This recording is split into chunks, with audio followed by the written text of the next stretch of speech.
Which Elden Ring boss weapon is really the best? Now, with the DLC included, you can get a lot of different weapons and items by exchanging your remembrances for some power. Typically, this means you can get something like an item, such as a talisman, or even a consumable, or an incantation, or you can get the actual boss's weapon. And so, with all of the new DLC bosses, you can get a wide variety of new stuff, and today, we're going to figure out which ones are actually the best and which ones you should probably stay far away from. Now, obviously, it's hard to compare a weapon to something like an incantation or an item, so what we're going to do is start with all of the items, Ashes of War, and incantations first, and then move on to weapons. All right, so coming in as the most mediocre item on this list is going to be actually from Morgots Remembrance, and this is the Regal Omen Bairn. So this is weirdly a consumable item that uses a little bit of FP to summon these spirits. The thing is, like, you know, we're not talking about PvP here. Inside of PvE, this is absolutely pointless. There are plenty of other spells and incantations that are going to do exactly this, but significantly better.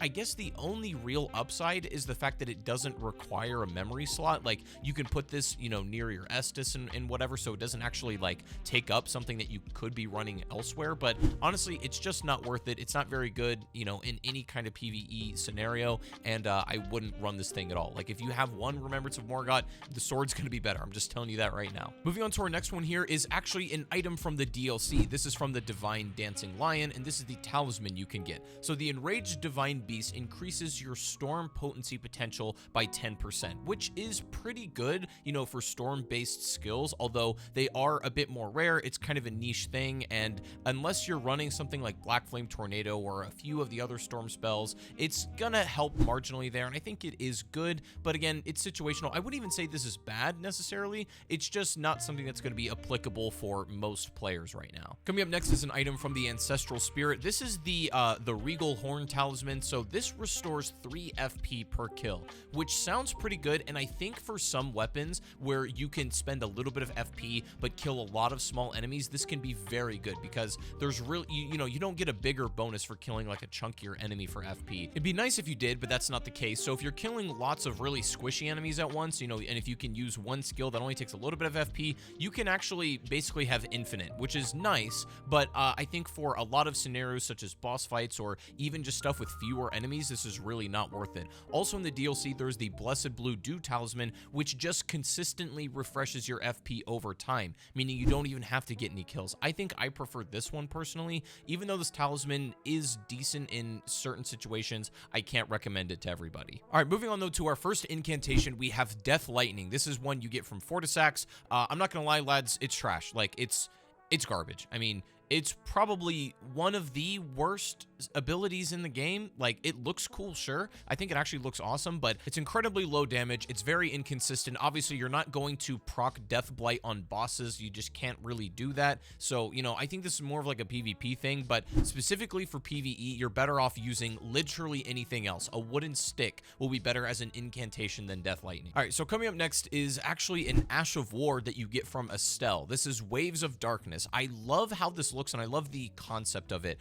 and it's pretty good for a couple of reasons, but it's still not what I would consider to be amazing. The problem for me anyways is that it's an Ash of War where I can actually justify using this maybe if it was an incantation or even a sorcery, but I don't want to have to spend, you know, my Ash of War slot infusing this on a weapon. The good thing is it can build up a little bit of frostbite, which is nice, but again, you know, you're better off using some kind of other incantation or spell that's just going to get the job done way faster. I like the AoE effect. You get a little bit of a delayed wave on the third one, which is cool, but outside of that, it's a cool visual spectacle, but nothing really too practical or noteworthy. Next up, we've got another Ash of War. Divine Beast Frost Stomp that you get from the Divine Dancing Lion is an Ash of War you can put on almost any melee weapon. It'll do a lot of frost buildup, and it can actually be buffed using some of the new DLC talismans that recently got added. It's pretty good. I think it's fun to use, but it's just, again, not something that I personally gravitate towards. And again, being an Ash of War slot, I just think there's way more effective ones that you could spend doing, but if you like stomping around and you like casting frostbite on people, then you'll probably enjoy this one. Coming up just after that is Blades of Stone. This will summon a couple of different waves of rocks to spawn at your opponent, which is really nice, and it's decent, I would say, but for a 48 intelligence requirement, that's pretty hefty, and being not as effective as it should be, I just don't really have much use for Blades of Stone. I think there's other stuff that I would gravitate towards, no pun intended, I guess. Next up is another DLC incantation. This is Vortex of Putrescent. So the only cool thing about this is it can be casted from Torrent, which, you know, is a cool gimmick, and that's neat. But other than that, it's completely pointless. This does a little bit of magic damage, and it creates this like ghost flame fire that rings in towards you and is a decent like reverse AoE, I guess. Like that's kind of sick in and of itself, but for a pretty hefty intelligence and faith requirement, I think it's downright pointless other than it kind of looks cool visually, and you can cast it from Torrent. That's pretty much it. There's really nothing else to this one. Moving on to our next incantation is a fairly useful one. This is the other option you're going to get from Fortisax, which is Lightning Spear. This will do a little bit of lightning damage, but the great thing is you have these two lightning pillars, or these spears, and if both of them hit, you're going to connect for 44 stance damage, and that's pretty damn good. Those are some solid numbers. The thing is, though, you have to get fairly close in order to really connect these, and you do get a little bit of like this AoE effect that protects you to some degree, and you get a fair amount of super armor. It has been buffed like somewhat recently, so it's a pretty solid option. It's not my favorite in the game, and personally I don't find myself using it a ton, but I don't dislike it, and it's not too bad. Next coming up, we have Burn O Flame, which is a item you get from the Fire Giant. So this is a solid incantation, and it's got a very fast casting time. While it doesn't have like super armor when it's starting up, so you do need to be a little bit careful about that, it comes out pretty quick, and if this connects, it deals 47 stance damage, which I think is all the more worth it. I think it's a very good incantation, all things considered. Not too expensive to use either, and it's quite protective, especially when fighting multiple enemies at once. You're completely surrounded, and the pillars do a good job of keeping you safe. So coming up next, we have Reichards Rancor, which is not awesome. Like, I mean, lads, if we're being honest, if the choice comes down to picking Reichards' weapon or the sorcery, the choice is pretty clear. Let's just say that. But I think it's all right. I think the weirdest thing for me is that it's not an incantation. This is a sorcery. So, you know, Reichards' weapon being more faith-based, you'd imagine this would be the same, but it's got a pretty beefy intelligence requirement. And, you know, with that in mind, I just don't really think that this fits my playstyle. I think where it really shines, the trick with this is using it on bosses that are very stationary, because essentially you're going to get this skull explosion, and then the fire afterwards is going to keep exploding, giving you like a multi-hit move. And so, you know, that can deal a lot of fire damage, and over time it's pretty good, but anything, you know, with a more mobile enemy, they're going to get out of the way of the multi-hit explosions, just not really worth using. I think it's quite situational, and with the intelligence requirement for this, I'm just not really going to pick this up personally. So coming up next is Bales Lightning. Now, technically, it's not a Remembrance boss. Like, you don't get a soul for this, but you do get Bales Heart, and this can be exchanged at a Dragon Communion altar, and then you can get an ability that is basically the same thing. It's a you know, Remembrance with extra steps. But Bales Lightning, I think, is pretty average. I think it's solid. There are other better dragon options out there, but it does a little bit of lightning damage and 30 stance damage, and it travels pretty far, and I would say is also consistently accurate. I think it's, you know, decently easy to use once you kind of get the hang of it. Not super expensive on your FP. It's got a decent amount of super armor. It's a solid ability, but the weirdest part about it is that it's not faith-based. This is actually an arcane-based incantation. So if you're already running an arcane build and you just simply don't have the stats to run some of the more like faith heavy ones, you can still use Bale's abilities, and there's really no barrier to entry there. So all of Bale's moves are arcane based instead, and that's probably the only, you know, benefit it has to it really, but they're fine other than that. Coming up next is Midra's Flame of Frenzy, which is a solid incantation. It's just partially outclassed by, you know, other madness proccing abilities in the game. I would say the upside to this one is that you can hold it very consistently to a point where it's almost inescapable. It's good against NPC enemies, and I can see this having uses in PvP, but if we're just focusing on PvE, there are other, you know, abilities that are going to proc madness just faster and better and deal more damage, but this one is fun to use. I guess the biggest problem is that it procs madness on you very quickly. There are talismans to alleviate that to some degree, and that can actually make this moderately useful, and I think it's an enjoyable one fun. It's just really fun, but it's not the best in the game. Next up is going to be Ranas Twin Moons. This is probably one of the coolest looking abilities in the game, and the first time you see it in the DLC, it is absolutely insane, and everybody wanted this move. Thank goodness we can use it, but, you know, it doesn't have the same impact, because I think one of the issues is it doesn't have the range you'd expect it to. When the boss uses it, it's practically like a full screen move that's just going to annihilate everything. When you use it, it's like, I don't know, maybe 20% of the range that you'd expect for it. It's fair damage, and, you know, being a multi-hit move, it keeps you pretty safe. However, you can be knocked out of it in the air if you're not careful. Doesn't have an incredible amount of super armor, so I think that can be kind of an issue, and it's got a pretty high intelligence requirement to begin with. I think it's fun.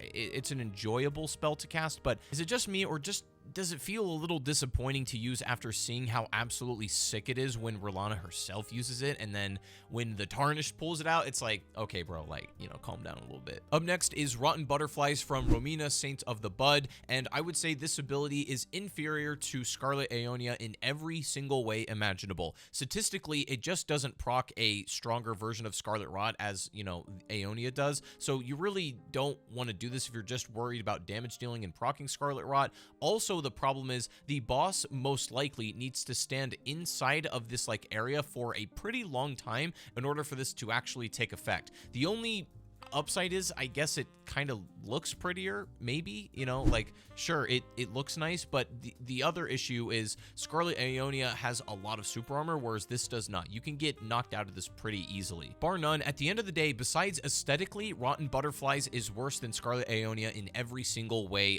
measurable, so really, you can skip on this one. Moving on to our next one, we have Bales Tyranny. Once again, the only upside to the other Bale incantation is this is arcane based once again, so you may just be able to use this for free depending on your build, and it is pretty nice. I would say it's much better than the lightning. I like the area of effect it has. Admittedly, it's not nearly as big as I would like this to be. You know, again, in the boss arena, it looks insane. It feels like it covers a ton, but this just doesn't really translate all that well. It does decent damage and can absolutely knock over some weaker enemies, and even bosses can absolutely stun them. So I think it's got a lot of use, especially just for, like, you know, if you're getting pressured too much, it's a decent move to cast. Doesn't have the most amount of super armor ever, but if you manage to get this ability off, then you're going to be more than fine for the next couple of seconds. It's solid, just not my favorite. Moving on is R'hllana's Full Moon. I keep wanting to mix up R'hllana and R'hllana. I know y'all be doing that too, but R'hllana's Full Moon is really good, and it's, you know, obviously one of the heaviest intelligence requirements in the game, along with her scepter. Using it with the scepter boosts the potency of this, which is very nice, and the moon will also slightly debuff the enemy, which is quite a nice bonus, and if it pairs well with your already intelligence-based build, this is a solid one to use. I don't really have much to complain about here.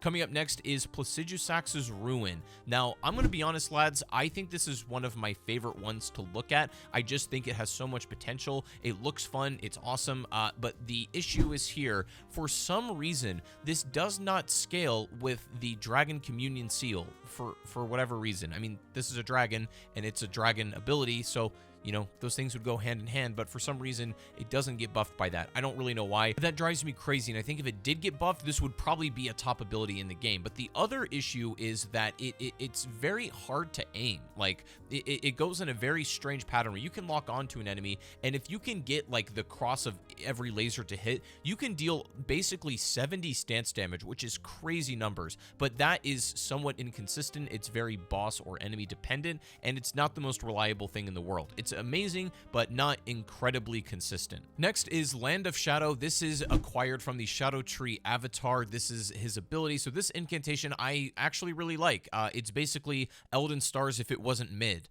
It's very good. It's a multi-hit move that deals holy damage. It's got a pretty good AoE on startup. Honestly, solid ability for whether it's multiple enemies or even just fighting a boss. Will deal very consistent damage and not too expensive to cast whatsoever. I think this is actually an underrated option. I find myself really enjoying this one, and there's really no complaints here from me. I think it's amazing. Moving on to our next one is Blood Boon. This is what you get from Mohg, and this incantation unironically is really good. I wasn't convinced of its potential at first, but now after playing with it a bit more, it doesn't look like visually incredible. It just looks kind of basic, but this is great because it deals very solid fire damage, and also if you can, you know, basically put some splash damage on the ground for your enemies to be standing in for long periods of time, it'll deal damage over time and build up blood loss, which that's just what you need to melt and decimate things. And not to mention, maybe the best aspect is that it's really quick and cheap to cast, and that's amazing because we all like cheap.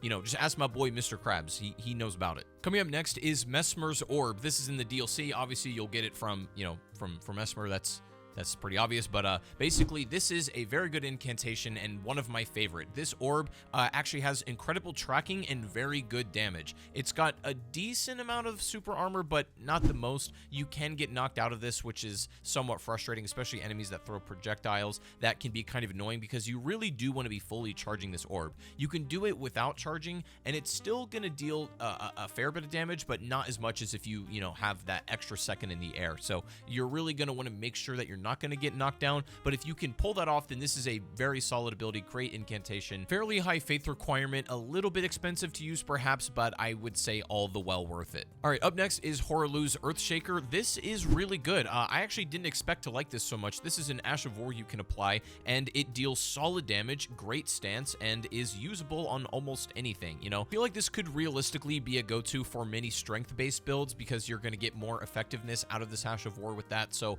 I think this is probably where it shines most. You got that extra follow-up attack for more damage. It's pretty cheap to use as well, and I have like virtually zero complaints. I mean, you know, thumbs up for me. All right, almost at the top of our list here for incantations. Next is Scarlet Aonia. This is, bar none, like easily the best incantation for proccing Scarlet Rot, period. Like, no questions about it. You're going to get tons of super armor, a great AoE, and proc a very potent version of Rot against regular enemies or bosses alike. It's obviously pretty expensive to cast. I don't think there's any doubt about that, but compared to other ones you could be using, like Rotten Butterflies or whatever, Scarlet Aonia is just like top tier, and it's pretty incredible. So anyways, coming up next, we have a very strange one, and I wasn't sure where to put it because I don't think it's my favorite at the moment, but I think it's got the potential to be amazing. This is Light of Micha. You get this from Promised Consort Radahn after defeating him. So this has an insane faith requirement at 72, and it deals lots of holy damage. Now this can be buffed a little bit through, you know, a couple of talismans,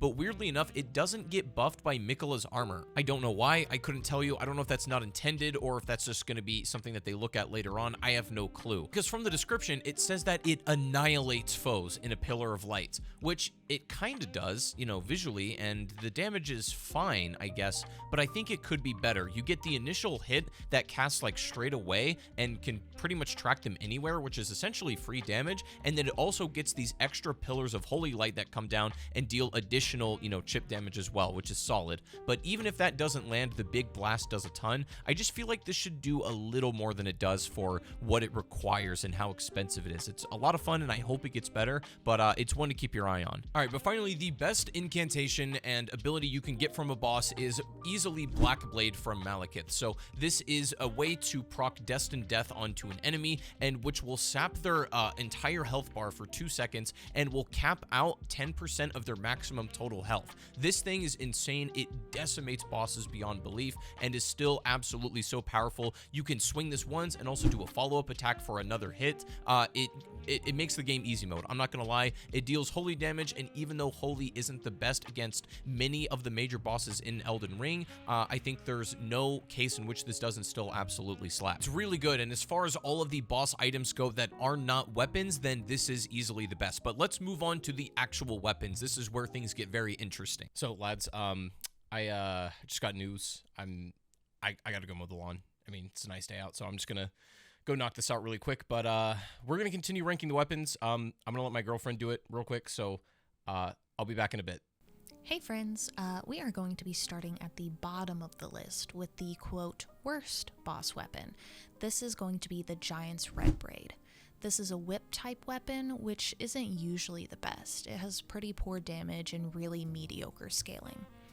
It has split damage with fire, so it scales with strength, faith, and dex.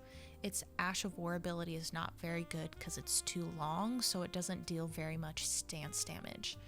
And I am contractually obligated to say this next line, which is if you're using a fire-based whip, that's kind of your fault. Next on our list is the Winged Greathorn. This weapon is acquired through the Ancestral Spirit boss. It's unfortunately a painfully average great axe. Its Ash of War ability emits a cloud that debuffs enemies by around 10%, and that sounds good until you consider that it's way more efficient to just buff yourself instead. It's got very average scaling, and it's pretty unremarkable outside of the fact that, according to Chopper, it kinda looks cool. I would disagree. The whip looked cooler. Alright, I was told that this will be the most difficult one to get through, so if I do manage to pull this out, feel free to leave a comment about how brave I was. We are going to talk about the Radahn swords that you acquire from Promise Consort Radahn. Now you can get two versions of these, one of Light and one of Lord. Now unfortunately these both deal less physical damage than the Star Scourge one. They both have identical stats as far as scaling. They're both split damage with magic and scale with intelligence for some reason. The light sword Ash of War is mediocre at best and embarrassing at worst. I'm so sorry, Radahn. I didn't write this. For how cool these swords look when fighting Radahn, this one falls short. The Lord version of the sword again deals less physical and stance damage than the Star Scourge one. The Ash of War is much better though. It is a multi-hit attack with residual holy damage. It's better than the light sword, but these are still both pretty not great in my opinion, because I wrote this. Next, continuing our trend with the DLC Remembrance weapons is going to be the Shadow Sunflower Blossom. Now, I'm looking at it right now and it's just a plant. But apparently we get this from the Shadow Tree avatar. This weapon is fun if you want to bonk things on the head with a big flower. The unfortunate thing is, though, it has some odd properties. Firstly, it scales with strength, faith, and dex. It has already a pretty high faith requirement to use at all, but the weirdest part is, its Ash of War is pretty much pointless. It's a multi-hit bonk style move that deals holy damage as well as physical, so it can be buffed with holy talismans if you want. But the charged heavy R2 attacks are going to be quicker and deal more physical and stance damage alone than the Ash of War ability, making it completely pointless. It's super fun for sure, but not an actual remarkable weapon for its performance. I will say, y'all kind of lost me with this flower thing, so I'm going to hand it back off to Chopper. Nice talking with you guys. All right, lads. Sorry, I'm back. Lawn's mowed. It's looking fresh. You know what I'm saying? We're all good. Thank you to my wonderful girlfriend for holding it down. But anyways, let's get back on track here. Let's talk about the Gazing Finger. This weapon is strange, man. This comes from the Meteor Mother of Fingers Remembrance. And I'm going to be honest, all the options out of this they're pretty mid. I'm not gonna lie, lads. They're both bad. I mean, the staff we don't even really need to talk about. There's not much going on there. But the weapon itself is an interesting colossal weapon. However, it's split with magic damage. But the weird thing is, it does have a unique R2 follow-up heavy attack, which is pretty nice. But the Ash of War is unironically really good. However, it deals holy damage in this wave instead. And I don't really understand why that choice was made exactly. It makes this weapon not really have a niche, in my opinion. I just haven't really found much function for this. It's also really kind of ugly looking. I don't know, like it's not the most aesthetically pleasing weapon. It's kind of odd and strange, and that kind of sums up the entire weapon, honestly, from its looks to its mechanics as well. I just look at it and think, like, why? All right, moving on to the Axe of Godric. This is a great axe with very mediocre scaling, just with strength and dex, and even then, it's not going to give you that much benefit compared to some other ones. I think it's a pretty decent early game weapon to use, or one that you're going to acquire quickly and will probably get a lot of use in the mid game out of, but it quickly gets outclassed by a lot of other options, in the game as you progress forward. It does have a unique R2 like cross slash attack, and that feature makes it pretty good by itself, but the other thing is, it's Ash of War, I Command Thee Kneel, is genuinely really good. I wouldn't expect an Ash of War to go this hard on a mediocre weapon like this, but I Command Thee Kneel is great. The only problem is, like, it does stellar damage. I'm not gonna lie, it's pretty impressive, but it comes out in 3 slams, and you really want to be landing that third one. The issue is, it takes a long time to come out. That third slam deals more damage than the first 2 combined, but you are very unlikely to have enough breathing room during a boss boss fight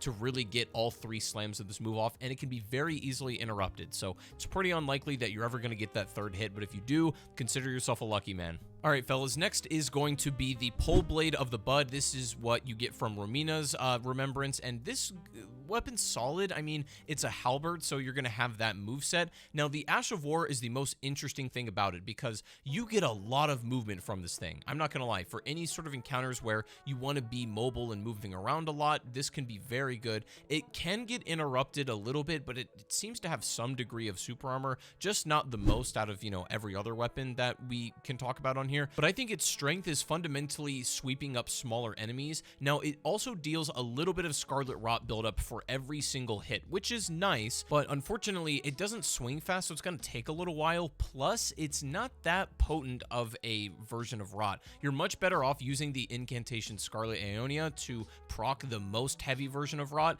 and this Pole Blade is kind of null at that point. Like, it's fun, and especially the Ash of War is very good for movement and getting around, and not to mention, it's got pretty bad scaling, so there's not a whole lot you can do to really like change the effectiveness and bolster the damage of this.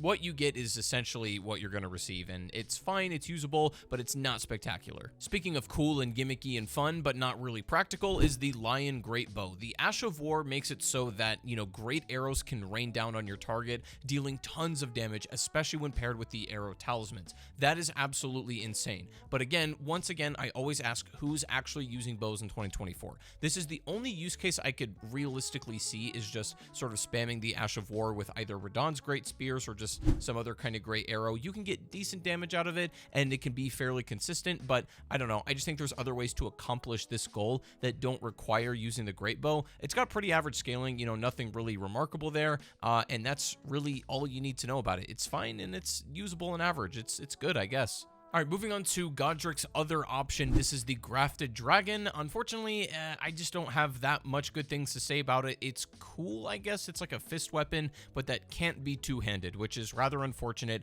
It's got decent scaling, admittedly, and with Faith, you can actually bolster the damage of this thing quite a lot. The Ash of War is unironically great. Like, the ability is fantastic. That's the only practically useful aspect of this weapon. You're just going to be spamming L2 quite a lot, and that can work, you know, for a lot of bosses in this game, who, especially ones who are weak to fire. This will deal some damage for sure. And it's cool, it's fun, but not one of my favorite weapons. I would say it's pretty middle of the road as far as all of the boss weapons go. Moving on, we have the Tressence Cleaver, which unfortunately, if it wasn't split damage with magic, I think maybe one of my favorite great axes. It's so weird though. I think the magic split damage is the thing that hurts it for me the most. It's got pretty good scaling and does frost buildup.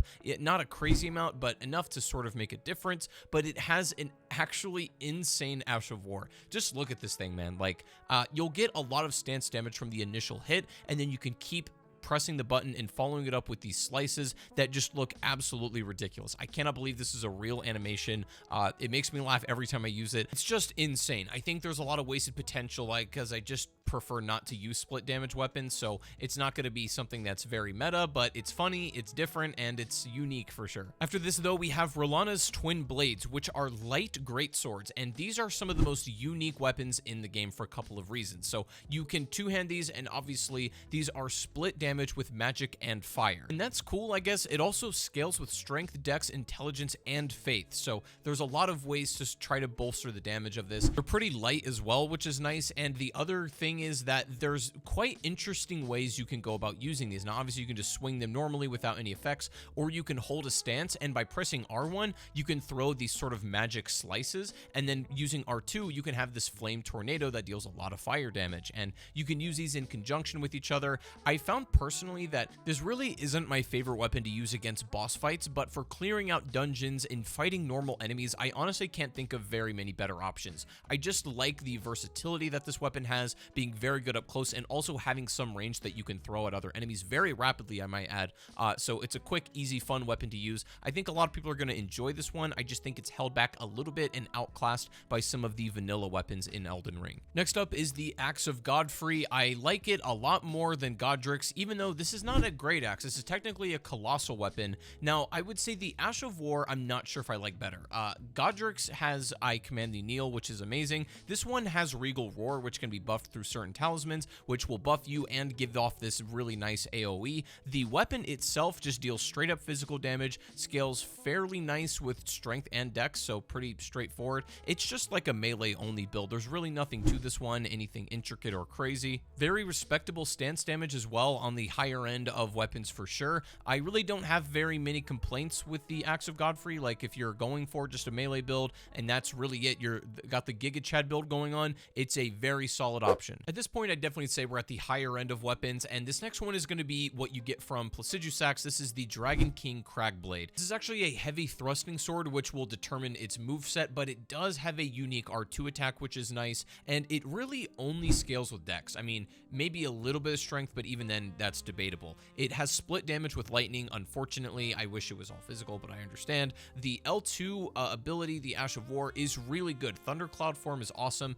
You basically become invincible for a little bit, or at least as far as your stance goes. You're not going to get knocked out of this thing at all. Virtually infinite super armor, but the problem is this has been nerfed recently. It doesn't deal nearly as much stance as it did before, and there are other better options that now outclass this one, but it is multi-hit, so if you have talismans that can buff multi-hit moves, this technically is while you're in the cloud, so you can get a little bit of use out of that. I think it's really good. I think it's slightly above average. Still not my favorite weapon in the game, just for a variety of reasons, but it's nice, and I'll pull it out occasionally, and it's fun to use. All right, up next is a very unique one, and this is the Sword Lance you get from Commander Gaius. The interesting thing about this weapon is this is the only Remembrance weapon, period, that is actually infusible and is upgraded through regular smithing stones, not through somber ones. The only reason that is because you can actually put a different Ash of War on it, but the one it comes with, which is Spinning Gravity Thrust, is pretty much the Placus move, but arguably better. Not to mention, it's not split damage, and it scales very nicely with strength, so you can do some crazy things through infusion on this, and you can get creative with this one.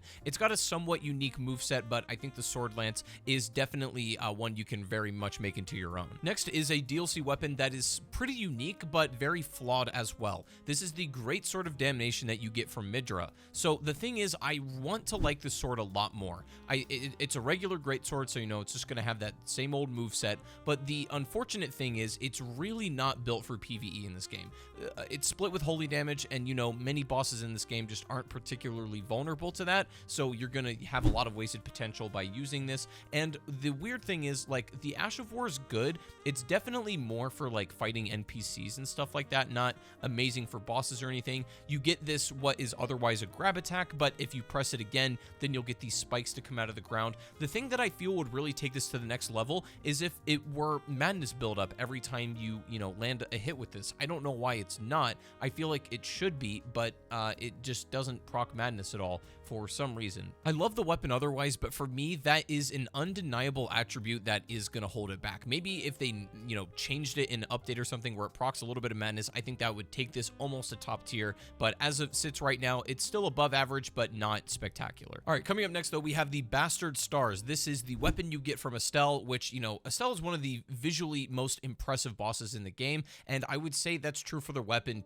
as well. I love looking at this thing. It's fun to use. It's actually a flail weapon type, so it's going to scale very oddly with dex and strength, but it scales very nicely with intelligence, and that's good because the Ash of War, which is called Nebula, this thing is great, man. You get this big giant arc of this like nebulous cloud that deals a pretty respectable amount of damage, and not to mention you get some good movement off of it. Unfortunately, basically every aspect of this is outclassed by Wing of Estelle. This weapon unfortunately does it better in just about every single capacity, stance damage, regular damage alike, but it's fun to use. Bastard Stars is way more swaggy at least, and it might be worth running simply for that aspect alone, but flails have gotten buffed somewhat recently, but still it's not enough of a buff to really fundamentally change the moveset, and it still does get outclassed by some other weapon types, sadly. All right, next is the Hand of Melina. This is a katana with a pretty hefty dex requirement, but it scales somewhat mediocrely with everything else, and it does have a passive bleed buildup with every hit, which is very nice, but unfortunately, it's not enough to really make a difference, and it also doesn't scale with Arcane, which is very disappointing because it would have made that bleed so much better on this weapon, but that's not really the selling point. Obviously, Waterfowl Dance is the entire reason to use the Hand of Melina. It's an absolutely insane Ash of War, and it does amazing damage, but the problem is it's quite easy to get knocked out of this. I mean, like, a summer ant breathing on you will probably knock you out of your entire animation, which is unfortunate because when you're fighting Melina herself, it's pretty hard to knock her out of Waterfowl Dance once it starts up. But you have to be very careful about how you use this, and it's also very expensive on your stamina. It's great against NPC style enemies, but any kind of like major heavy bosses that swing quickly, you're most likely never going to get your full combo off, so the damage potential of this is quite limited. All in all though, for dex builds, I still think it's worth using. It's a solid option to have. Not my favorite katana in the game, but Waterfowl Dance is one that you really can't pass up on. All right, getting into our high tier weapons, next is Malekith's Black Blade. So this has the Descent Death Ash of War baked into it with this big AoE effect. You do get a hitbox on this weapon's startup, and this initial hit can deal a lot of damage. Now, this is split with Holy, so you're going to get some physical and Holy, which again, you know how I feel about that with a lot of the bosses in Elden Ring. So it scales pretty nicely with Strength, Faith, and Dex, so this is still going to be a very potent weapon. I think the best part about it is Descent Death is going to basically reduce that 10% cap and drain their health for a couple of seconds. I don't know if it's just me, but the AoE can feel a little misleading based on like where it visually is versus what it damaged the boss at, so that can be a little bit strange and confusing, but all around this is an absolutely incredible weapon. I think it's one of my favorite to use, and the only downside really to mention is that the actual, you know, Descent Death move doesn't have that much super armor. It's very easy to get knocked out of this thing, unfortunately, or even after the first initial hit of your move, you can get knocked out of it quickly, preventing that AoE from coming out. That's frustrating, but other than that, I think it's a great weapon. Moving on to a weapon that surprised me. I slept on hammers pretty much all of Elden Ring's life cycle until I got put onto Marika's hammer, and damn it, chat, I'm not gonna lie, this one's sick. This is probably the only hammer that I would consider is worth using, or at least is certainly the most fun. The thing is, it's got the opposite problem of Malekith's Black Blade. This Ash of War has like infinite super armor. You're never getting knocked out of this thing. The moment you touch that button, the move is coming out, and it has very solid tracking. You get this giant Holy Slam on the ground. Obviously, you know, it goes without saying this is split with Holy damage, and even though split Holy damage weapons can be hit or miss for me, this one I think is more on the money, and it more than makes up for in physical because it scales very nicely with strength. I really don't have very many negative things to say about it. It's got decent stance damage, especially with the Ash of War, and so I think you're going to find a lot of success for this. It's not the most cut out thing for, you know, fighting bosses that are particularly resistant to Holy, but even then I think the physical can still carry those fights. Alright lads, let's talk about it. A personal favorite of mine is Morgots' Cursed Sword. So this is actually a curved greatsword, and this actually has the biggest hitbox of any curved greatsword in the entire game, and it's got a very low weight, which is a good combination to have. The thing is though, it's not only got amazing physical damage, it has a great gap closer Ash of War, which basically does this like blood flame slice, and you can do a follow-up attack to really chase down enemies. I think the gap closing, you know, capability of this is really what separates it and makes it a good move. It's obviously going to do passive bleed buildup, which you can get a lot of use case out of this, especially with that Ash of War. And the other amazing aspect is that this weapon does extra critical damage. So this is one of the few boss weapons that actually deals over like the normal amount. And so if you pair this with this talisman that deals 17% more critical damage, you can get some crazy numbers by just landing a stance break critical with Morgots' Cursed Sword. It's insane. I absolutely love this thing. Easily a top tier weapon of the entire game period. Don't sleep on this one. You know, his actual other option out of his Remembrance may not be very good, but this sword is worth your time. So after that, we have the classic Star Scourge Greatsword. So we talked about the Radahn ones from the DLC already, or I guess my girlfriend did, but basically the problem with those is that they just don't deal nearly as much damage as these ones do. They do have the same property, which I forgot to mention, is that you can have one and power stance them if you just simply two-hand it, which is really cool, so you'll get some additional damage there. I would say Starcaller Cry, which is the Ash of War here, is just simply much better. You get a gravity pull, which does hella damage and just pulls them in, and then you get a giant slam follow-up if you want to do that. Now, it's also buffable through the Roar Medallion, which is great. I feel like the Star Scourge Greatsword is very complementable, you know, with a lot of talisman setups. The other thing is it scales pretty nicely with everything, and it does have split damage with magic, which, you know, that it is what it is, but it just just goes to show how solid of a weapon the Star Scourge sword is. I wish the Radahn ones were better, you know, in the DLC, but they're just not. I would go with this one if you're just looking for effectiveness and damage output. Coming up after that, almost at the top of our list, this is the best one from the DLC. In my opinion, this is Mesmer Spear. I love this thing, man. It's a great spear weapon type, so it's going to have that move set. Now, it does have a few exceptions to that, which we'll talk about in a second.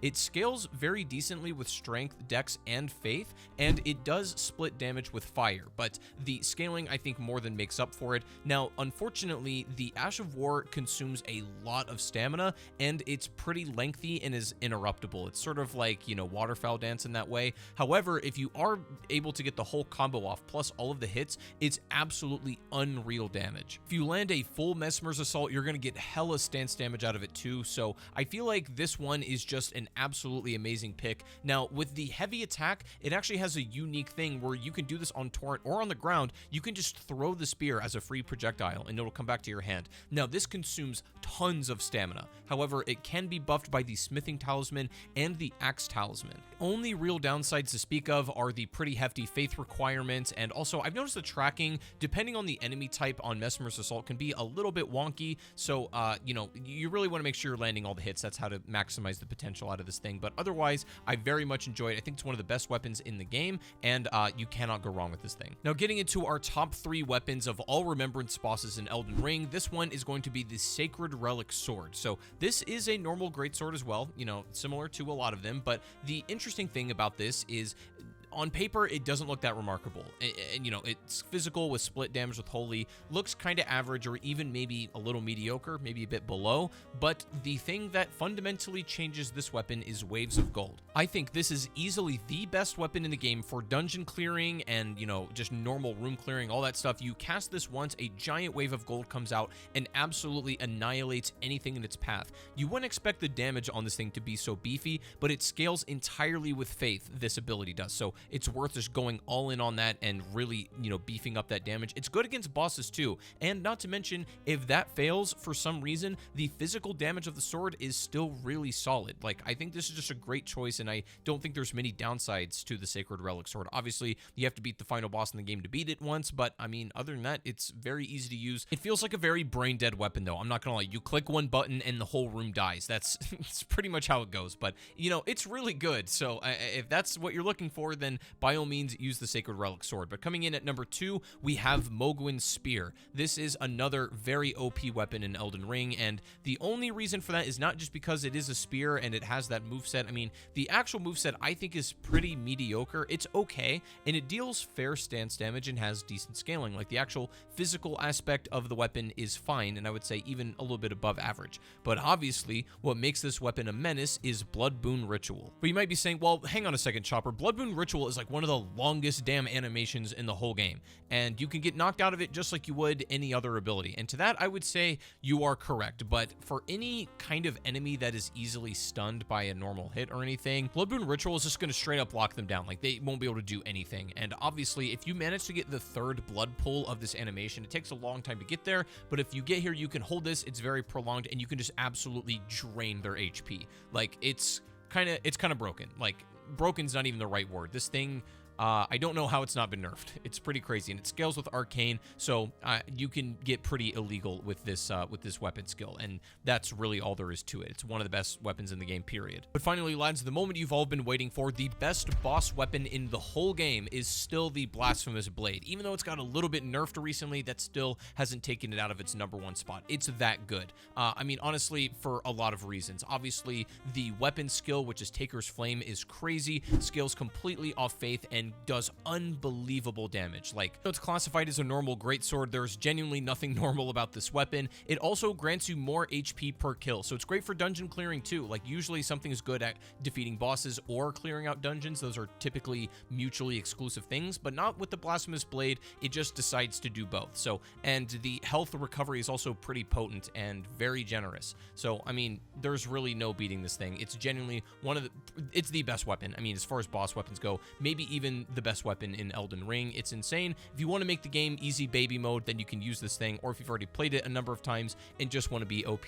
I mean, Reichards Sorcery is not awesome, but this weapon sure damn is. I mean, there's really no contending that. Unfortunately, it pains me to report that none of the DLC weapons, really besides Mesmer's Impaler, ended up being like super top tier. I was expecting a little bit more, even from the Radon swords. I wish those were some of the best in the game, but they're just not. Blasphemous Blade is your king and probably always will be. So anyways, guys, that is my list. That is every single Elden Ring Remembrance item ranked from worst to best. I hope you guys enjoyed. Leave a like on the video, subscribe if you haven't for more Elden Ring videos, and I will see you all in the next one. I appreciate your time, and take it easy, guys.